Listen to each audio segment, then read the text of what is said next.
Run a restaurant and you learn pretty quick. The sound of a crisp fry starts way before the first bite. As delivery and to-go keeps business booming, Order for pickup. McCain's SureCrisp fries keep orders crispy. Hey, delivery. After the trip, the crispiness comes through. McCain's SureCrisp fries. Go the distance. See how far our fries can take your business at surecrisp.com/delivery. This episode is brought to you by NFL Sunday Ticket on YouTube TV. There's plenty to be thankful for. Your friends, family, and the fact that you can now get NFL Sunday Ticket for only $89. So thank yourself this holiday season and watch every game every Sunday when you bundle NFL Sunday Ticket and YouTube TV. Sign up now at youtube.com/Sunday Ticket. Offer ends December 2nd. Local and national games on YouTube TV. NFL Sunday Ticket for out-of-market games. Excludes digital-only games. Terms and embargoes apply.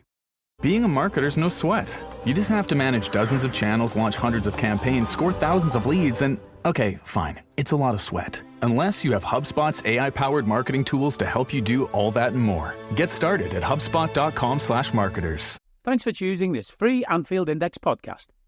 If you'd prefer to listen to this or any of our other shows without adverts, then now's the time to check out Anfield Index Pro. With AI Pro, you can supercharge your entire listening experience. You'll not only get all of our podcasts without the ads, but you'll have them far faster with our Quick Publish feature available exclusively for subscribers. AI Pro also puts you in the heart of our sound studio, with an option to listen to many of our shows live and interact with the podcasters in real time as the shows are recording. Upgrading couldn't be easier. AI Pro is available on all popular podcast platforms.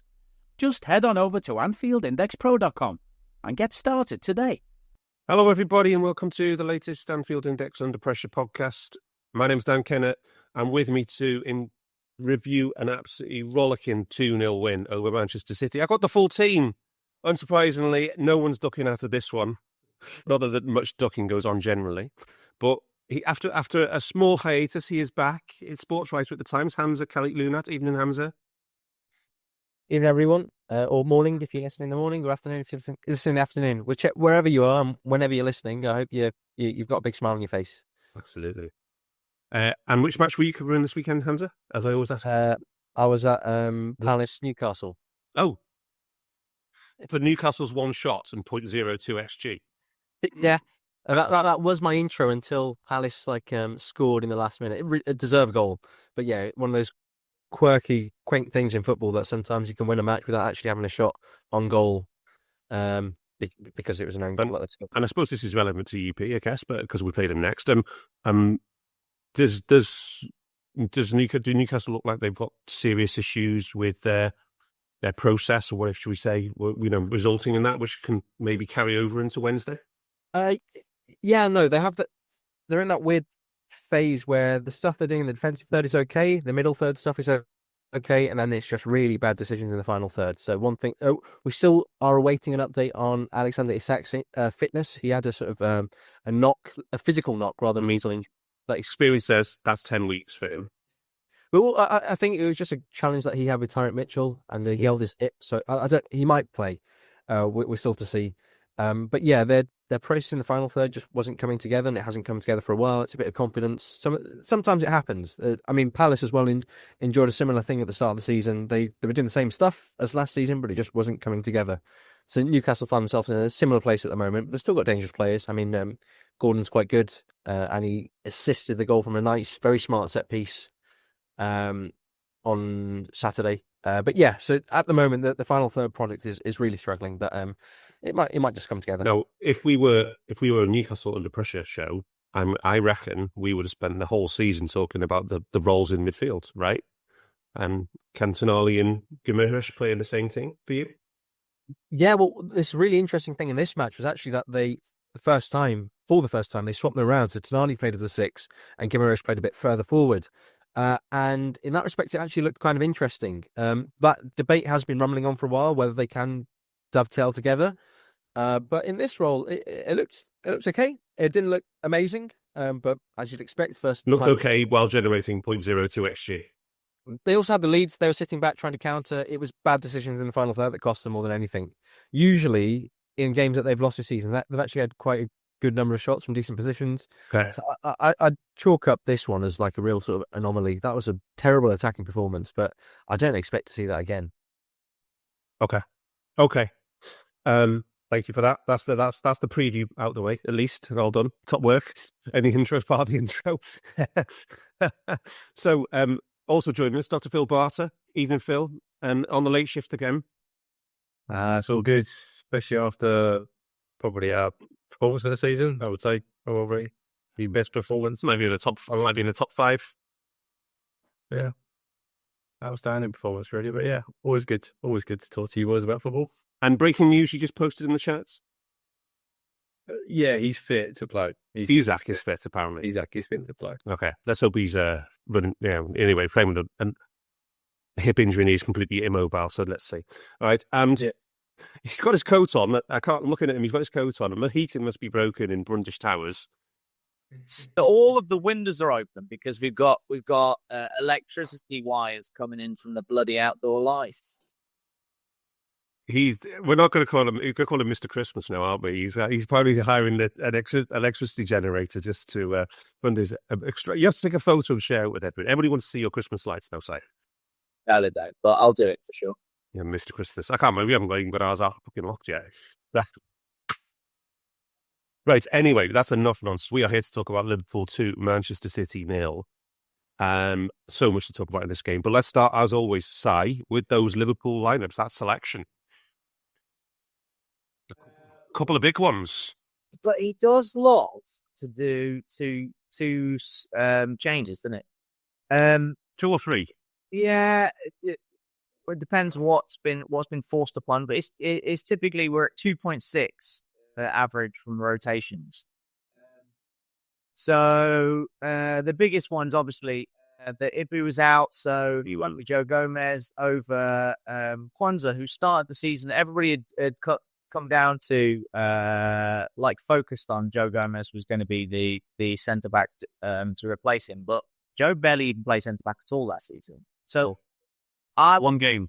Yeah, and Kwanzaa literally started this season as centre back, as the starting centre back, if you remember. So the continuation of last season, wasn't it? Yeah.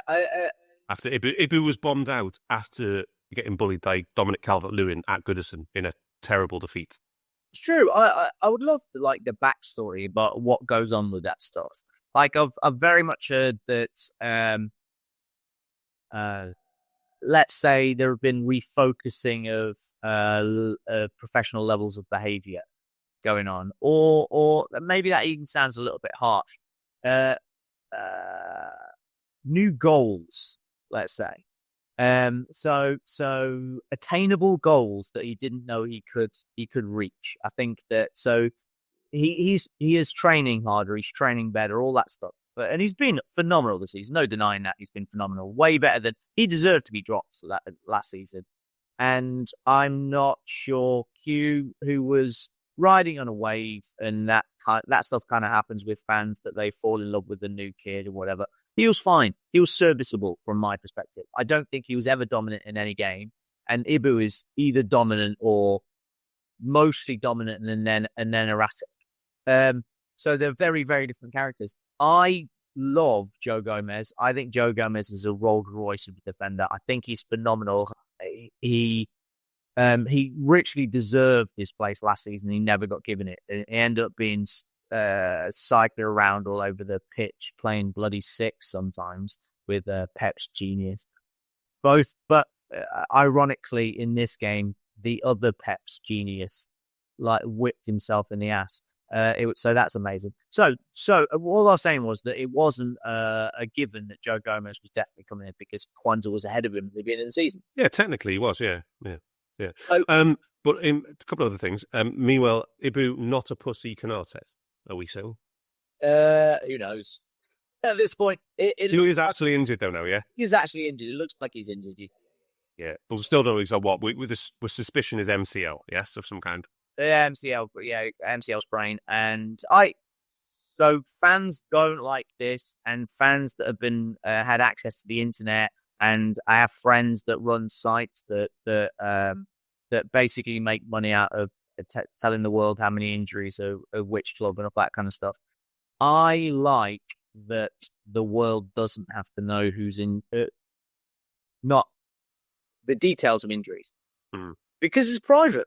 Yeah, specifics. Yeah, okay, fair. Yeah. So, but I would like a formal public register of who's available and and it should be done earlier and NFL style. do it. Yeah, just like the NFL. Yeah. And because like we pretend that I hate gambling, but we pretend that gambling isn't a huge part of the payment system but also it's just fans want to know. Just don't disrespect them by lying and making stuff up. Arnold isn't that guy. He isn't Arteta. But I just think there's a level of respect. You can categorize a player's injury without giving any personal information away and be entirely fair in how long people are coming back, how long it's going to be before people come back, and you're not contravening any laws. So we just found out because of Arna's way of protecting players' privacy that Simi was also properly injured as well, and is going to be a good few weeks out with a much more serious injury than we thought, which ruins the whole rotation of the back four. So in a long-winded way, we had three subs, three changes. The only one probably that was down to tactics was Darwin and Diaz. I think Curtis got a lot of love recently. He's been fantastic, but he's running very hot. And we do need to manage the minutes of the midfield four, which are four until Harvey potentially comes into it because he's not ever playing Endo. And these three were magnificent in this game, and Curtis when he came on. But it was the right thing to do from a loading perspective. Yeah, brilliant. Now, Hamzah, I don't know if you're multitasking with me, or you've got a deadline to meet as we speak, I think, for the Times of London, such is life. But I was going to ask you, one of the biggest games to selections of Pep Guardiola's career. So what did he do? How did he plan to solve the unsolvable problem that is Manchester City not being able to carry the piano anymore? Oh, yeah. So, really interesting. He, as we've sort of discussed, and as people are aware, they've been quite vulnerable in wide transitions this season. And the way that he sort of wanted to eliminate that, and the transition centrally, and the lack of legs, was to try and shore up the midfield More bodies, and rejig it. The thing is, though, that they fundamentally lack physicality, and there's not much you can really do to compensate for that. I mean, there is a parallel, at least in what Liverpool did in the 2021-22 season, when... Sorry, no... 22-23. Yeah, sorry, when Fabinho, his legs were going, Liverpool were also playing with Henderson, who was also a bit past his peak, and Fabio Carvalho, Harvey Elliott as Very diplomatic of you. very sort of thin midfield. The tweak that Liverpool came up with then, Klopp and Pep Linders, was to move Alexander-Arnold infield, but it took them until March against Arsenal to come up with that, and that sort of shored up the midfield, meant that in transition they were less vulnerable, through ball rate dropped, all that sort of stuff, and then from that point they won, I think, 7 of the last 10 games, or 8, whatever, right? They had that fix. City are encountering a similar problem at the moment, and there's a few different things that Guardiola's tried to do to resolve it. For example, in this game and recently, he's also put Mateus Nunes out wide to centre midfielder. He's very quick, but he's a centre midfielder. The idea being that when City needs to drop into their mid block, he can then get in and add a bit more physicality than a conventional winger would. I would say he's an attacking midfielder, not a centre midfielder. Yeah, he is. At least he can run, though, right? Yeah, he definitely can run. And He's played more of his career in centre mid than he has as an attacker. Gary O'Neill said when he was he did say, Gary O'Neill said he's not. We can't play him in centre midfield at one point when he was there at Wolves. He has to be played out wider, out the centre. Wow. But yeah, another thing that he did was deploy Rico Lewis, who's a very good player, into centre midfield. He usually plays as a right back or a left back and inverts, but he's capable of playing centre midfield. He's done it for England age groups. He has done it for the City Academy. He can play attacking midfield, but he's not very big. And he was next to Gundogan and Bernardo Silva, other guys that aren't very big as well. And Oliver, who can run, is around 30 now, and just doesn't have the physicality of other players. And I think this was essentially the key matchup for the game, and it's why Akanji was moved infield when they had possession, but as anyone who watched the game would be able to tell, the game plan was one thing, and trying to have those bodies in midfield was another. But even with Foden there as well, trying to contribute play short, they were getting they just couldn't cope with the pace of Liverpool, the physicality of them. And you've got to remember that technicality is really, really important. For as much as that is a capacity to be able to run and outrun your opponents and win second balls and win your duels, and all of those together make the midfield, not just one thing over the other. So, I mean, this wasn't Leroy Sané and Raheem Sterling in wide areas, was it? It was definitely a 5 in midfield, which caused all kinds of other problems. But the 5 they picked, I put it to you, didn't really solve any of the problems that they faced as a team. I think they caused other problems because we've talked about it before in being having a lack of synchronization in patterns and being just a little off. And when timing is a little off, I think that their overall running numbers, people say they've lost legs and all this stuff. We lost the running in this game. I don't think it's a capacity issue. That it's for a start, Bernardo Silva was playing 6. That's the issue. Is that Gundogan. Gundogan wasn't playing 6. Bernardo was playing 6. That was the thing. You looked. I expected Gundogan to be playing as a 6, which he has done. They've won a league with Gundogan playing the most of the time, and that's just not the case. He played much higher up. He was trying to commit McAllister, but they. I have this theory with Pep is that he likes being a genius. The best, the smartest, the highest talent people on earth in all performance environments have an ego, and he likes to be known as the best coach in the world.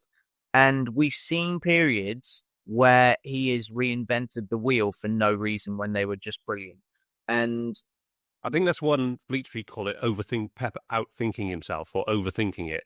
Yeah, like we all could come up with occasions. I think they've lost Champions Leagues because of it. Yeah, the Chelsea one in particular, I think. And in this one, what Hamzah cited, the whole inverting the fullback and how we copied that, is ironic because they now need to fix that again. So Rodri is brilliant. You can't. It's inarguable. The colossus that Rodri is, but even then, he also still had an inverted fullback to block the counter alongside it, to dominate possession, and to be there at the end of the cul-de-sac when the opposition are breaking. And that's not enough now. It's not working enough. So last season they tried to reinvent the wheel by using the centre back as the inverted, popping into midfield with John Stones just basically being a midfielder. And now they've got Akanji doing the same thing alongside Bernardo Silva.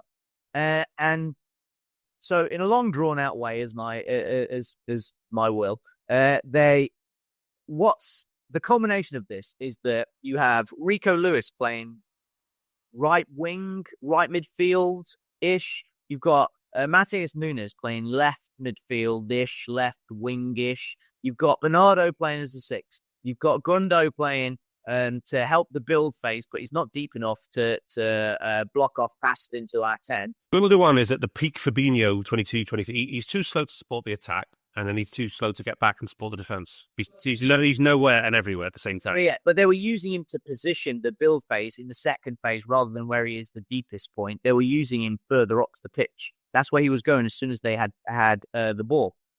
Problem is, you have all of these lads. You've got 4 or 5 lads who are playing in unconventional positions, unfamiliar positions to them. They're constantly looking, where should I be?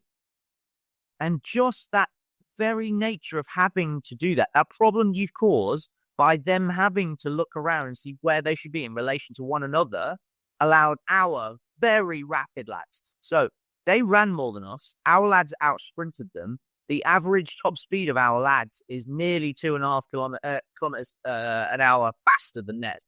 We've got a faster team than they have. Good gosh.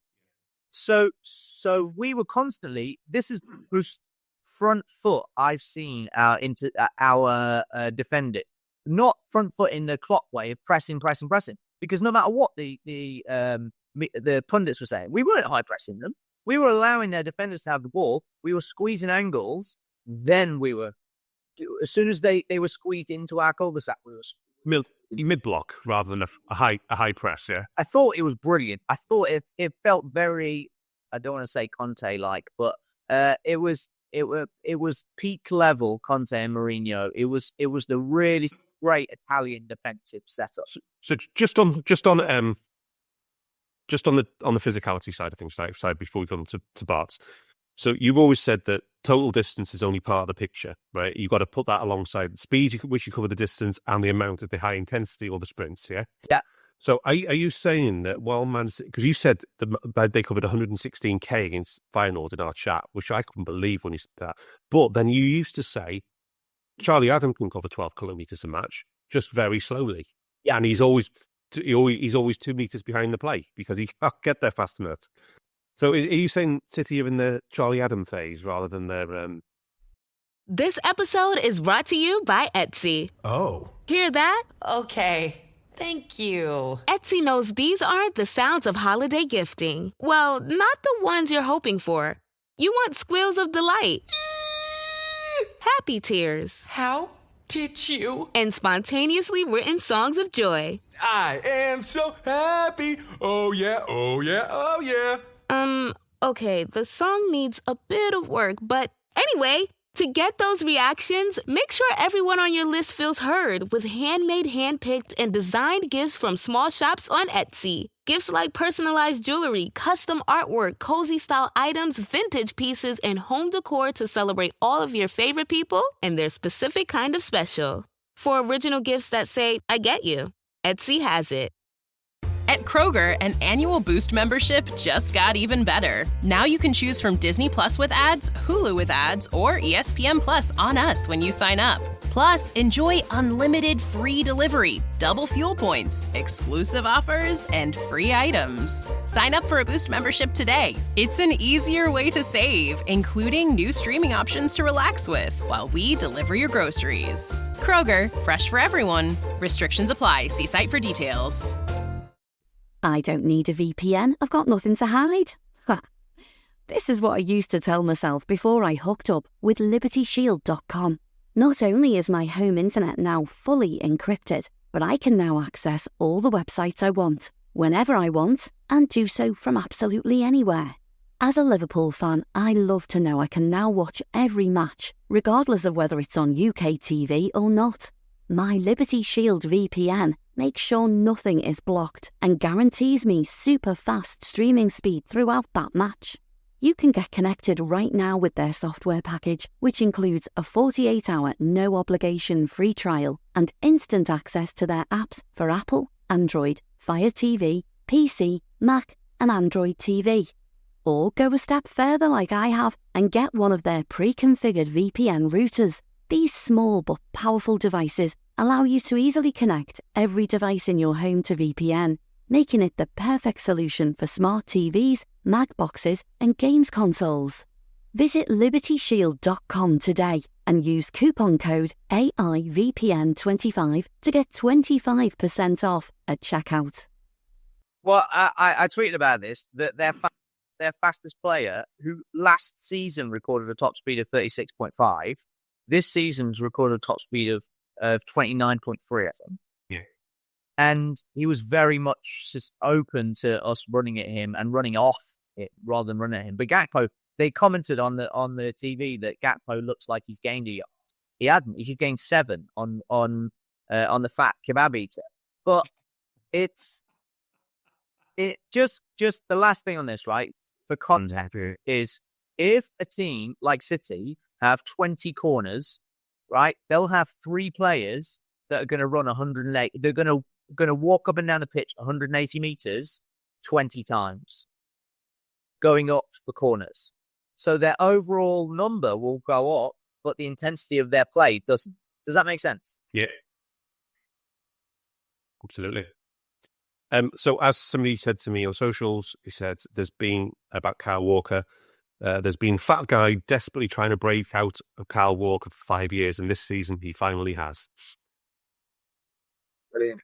So, yes. So anyway, even Hamza's colleagues at the Times of London on their podcast are talking about the way the players can decline almost overnight as well. So, but anyway, Barts, on the whole Pep thing and our lineup, what's your initial thoughts before we go into that match summary? No, I think I was sort of looking at past maps and trying to fit what Si was saying, where it fitted in, and we're looking at where we produced EPV, where we produced threat, and overlaying it. And if you look at cities, where you would normally have a 6 or a double pivot, they haven't got anyone because Gunjon,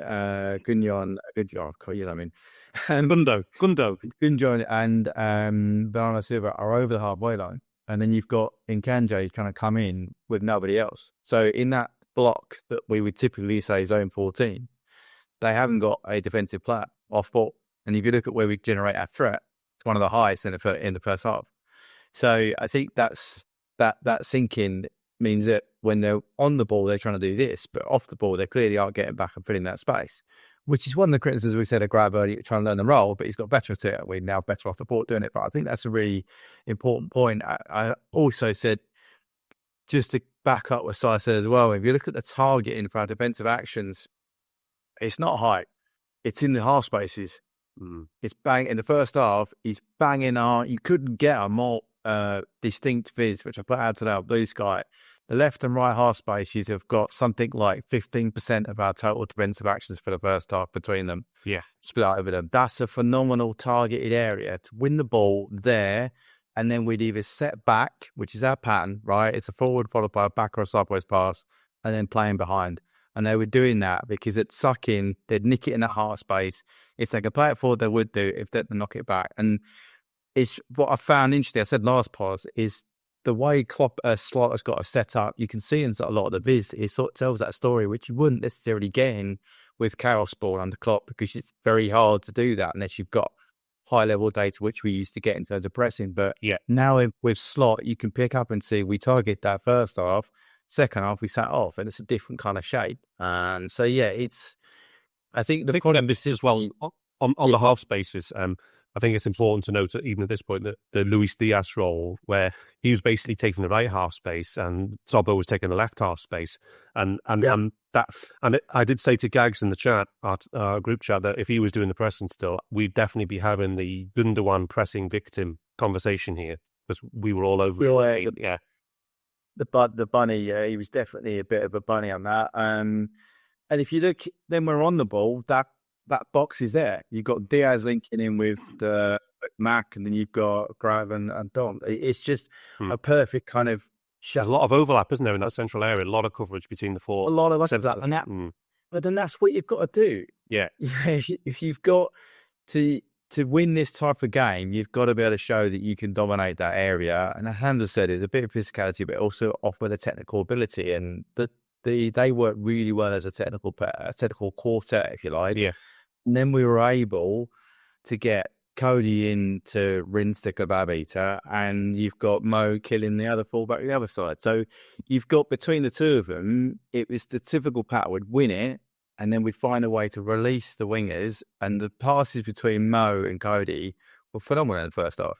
It was that, or we'd get the ball in behind. Our long ball rate in the first half was, I think, 3-to-1 ratio between that and the second half. So I thought it was a really smart tactical plan from Slot. Yeah. And I would say it's the first time he's put together a 90 tactically that's been successful. He's had good 45s. Yeah. And he's come in at half time and fixed something and got a brilliant second. Well, we changed tactics multiple times, didn't we, within the space of a 90-minute game. Yeah. This, for me, was a 90-minute portfolio of saying, there you go, that's AP City. So, just on, when people used to talk about the box midfields, they always used to talk about the box between the two centre-backs and two centre midfielders there. But our box was very much in the viz in this game, between the two centre-mids and the two most attacking players. More of an Arsenal box with the Havertz and Odegaard at the top of it, yeah? Yeah, it's definitely the attacker full. Yeah. But there's still the box with the two centre-backs. You know, like the Brazil was two boxes, right? So you'd have two centre-halves, two pivot, and then there'd be another box here. There's that shape there. And then Trait was deeper than Robbo, which people might be shocked about on average for the majority of the game. And then you got the pivot going. So, yeah, I think it's a very good... It meant we controlled the central areas, which when you've got technical, but City have got technical players in that area. You need to make sure you do. And as you said, Nunes and Lewis are not.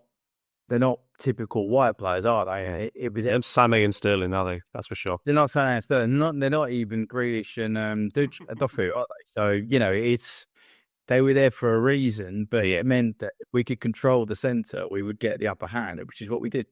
Yeah. Mike, do you want to give us the match summary?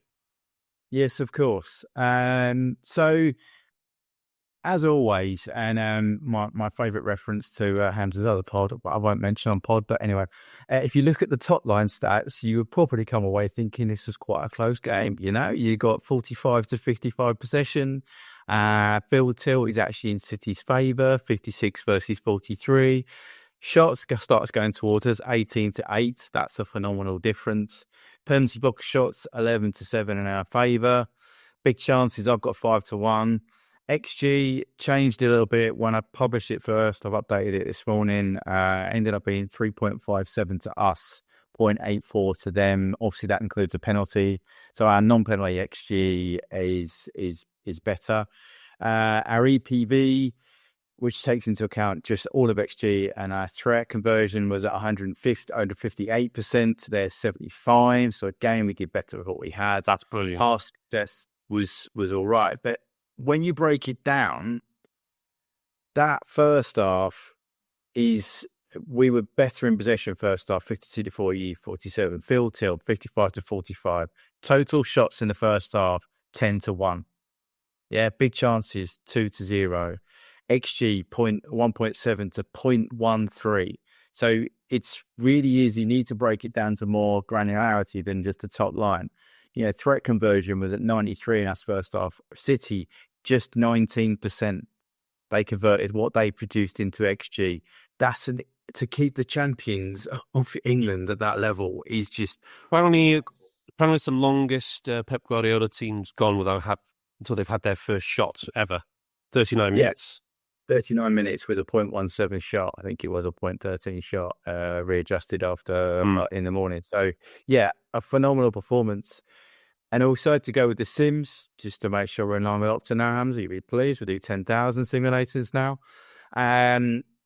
The actual score that it should have been, according to that, was 3-1. Okay? But a little bit of a stat for you. It was more likely that we'd win the game 6-0 than City win the game at all. Hey! Bravo. All right. And based on the chances, 94% chance Liverpool will win, yeah? Yeah, in 10,000 sims. It's not even the odd chance. This is as much as you would say a shellacking as you can get away from the fact that the score is just 2-0. But yeah. Is it the biggest 94%? Is that the biggest of the whole season in any match? Yeah, 100%. Biggest of that. What a time to do it. Yeah, anyway. Superb stuff. So let's talk about how we did it, Sai and Hamzah, right? So let's talk about the start of this game, Sai. And I thought, literally from the kickoff, we were brilliant. Yeah, it's without a shadow of doubt, it's the best start we've had in a game. And I would go down to, this actually suits me in how I split games up. Because I split games in quarters, so 24 minutes. Actually, it's a little bit less than 24 minutes. So we were absolutely dominant for the first 20. Then City had more touches and more passes and more field tilt than us for the rest of the game. But we absolutely battered them. We created a lot of XG early in the game, but we terrified them. And we really unsettled them. And I know we don't talk about momentum. But we had 1.7 basically XG in the first 18 minutes, having scored a really, really, really good goal. They had in the first, before we even scored, they hadn't had a touch in our final third. So by that stage, we'd had 12 touches in their box. We had 5 shots in their box. It was the most dominant you will ever see. This is us against the worst kind of Eddie Howe Bournemouth team, just touching the toes in the first 20 minutes. Then they kind of woke up a little bit. They've got really, really good players. at some point, there's an old adage that a goal needs a brilliant player to do something brilliant, or two really good players to do two really, really good things, or it works its way down a talent. And they have really good players all over the pitch. We stopped them from doing two consecutive really good things at any point during the game. And in the first 20 minutes, we just rattled their hell out by allowing their defenders to have the ball, and then closing down their crazy rotation, their over-sophisticated tactical genius they have in midfield that's too smart for their players, that they couldn't figure out. So as soon as they got an angle on the out ball, their first progression for a line, they were forced to an angle, and then we always had one of the three ball side of the pitch attackers, our front six. We had three of them always. They were on one shoulder or the opposing shoulder of whoever was being played into, so they could just nip in front. We had one guiding the direction, so we were blocking off the obvious pass, guiding them to, you do something like Beta, that we were hoping that, because they are technical players, their defender would try to beat the incoming man and they think they've got away and then make the pass into midfield. But that's the pass we were hoping for. And it was an absolute masterclass. I said online, we talked about this game the last game. When was a signature? What's a signature spot game? I think the first 20 minutes of this, it couldn't have been more different from a pressing performance than a clock performance. And I think away at City in the game you mentioned, the 4-1 or whatever it was, and this, they were the perfect examples of the thing our coaches want from us without possession. One thing that's brilliant, by the way. And one thing one game I thought this reminds me of watching it was the Atalanta game, the first leg at Anfield last year. Now, but the shoe was firmly on the other foot here, because that game, every Atalanta player looked bigger, stronger, and faster than our boys, right? Maybe, I think the only one I excused on the night was Andy Rocco in that game. And in this game, you could see it in the first 10 minutes. Although, like you said, you gave the stat for it. We were 2.5 kilometers an hour faster top speed, average player. Just astonishing. And surely, if you're playing on a sport which is ostensibly a 1v1 game within a team framework, if you get bested a couple of times physically in the first 10 minutes, you're going to think, how the hell do I beat this guy, in the rest of, you can't keep knocking on the door because you've already failed, and he's bigger, faster, and stronger than you. Yeah. Definitely does something to the psyche. You can feel it. You can, if you play against I remember as a kid playing against the worst day of my life at the time when we lost the FA Cup final, having Aldo missed a penalty against Wimbledon. But there was lots of talk about it, and the players felt a little bit intimidated by just the size and physicality of Wimbledon. That's the worst. That's one end of this spectrum of the stuff we're talking about.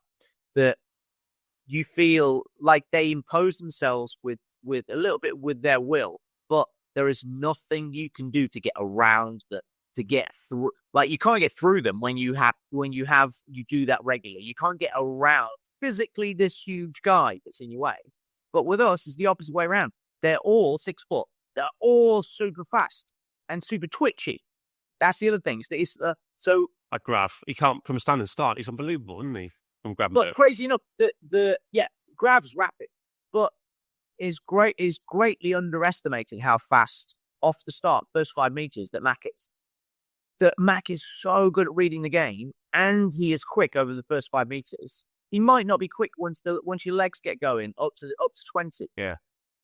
But small spaces, yeah. Yeah. In small spaces, his ability to change direction and move is phenomenal, and his capacity to move in speed in any direction, from any direction, is the thing that separates. What people see on TV is who runs forward fastest. Yeah. From a standing start, how I can move, if you think of yourself as standing in the middle of a clock face, 12 o'clock is always the easiest. Yeah. But Mac can quickly go 3 o'clock and then to 12 o'clock quicker than anybody. Like, that is a thing that used to set Sadio apart. Sadio could go in any direction, and his speed was instantly on. But then he had the burst to get away over 10, 20 meters. Well, Mac doesn't have that. But we have Zobo, who's absolutely rapid and might win the race of who's the fastest on the pitch, a full-length pitch race. Then you have Mo, who's rapid. Mo's great at winning the ball back in this game and pressurizing mistakes. And DJ might have he has twitchy. All of them. But the crazy thing is that I said, we had this discussion in the group earlier of whether it was fortuitous, the timing of Conor Bradley's injury. No, I didn't want him to be injured. It's terrible. He was in great form. But Trent having to play 70 minutes because there's no alternative, and the way City set up to attack down their left-hand side and overload him, and he was magnificent. He was. But Trent is really fast, way faster than people give him credit for. But also, you replaced Konate, who is rapid, and CJ, who isn't slow, with lads that are faster. Mm-hmm. So we already had the fastest team in the league, and then you've just added the two faster versions of each player. Yeah, absolutely brilliant. At our very best with Klopp's team, we were the fastest team in the league. And we were. And then we weren't. And then how do you deal with that? And that is what City are coping with now. Hey guys, it's Eddie Gibbs from Anfield Index here. I hope you're enjoying this podcast, and I'm sorry to call time on the show before it ends. In the current climate, it's tougher than ever before to offer podcasts for free. At Anfield Index, we produce over 75 free shows every month, which I'm confident is unparalleled in the LFC sphere. Whilst we'd love to offer everything for free, the production costs now make this impossible. That said, we don't want to follow the model of other channels and lock all of our content behind a paywall. So what we've decided to do is to continue offering every show for free, but cut that offering to 30 minutes on our longer shows. So to get all of our shows in full and enjoy the best of everything we have to offer, we really hope you'll consider supporting the channel and signing up at AnfieldIndexPro.com. For about the price of 1 cup of coffee, you'll get every podcast in full with 0 ads. You'll also get access to our LFC VIP community, where you can enjoy live podcasts, engage with our podcasters, and chat with other Reds in real time. So that website again, AnfieldIndexPro.com. Join today. This podcast is part of the Sports Social Podcast Network.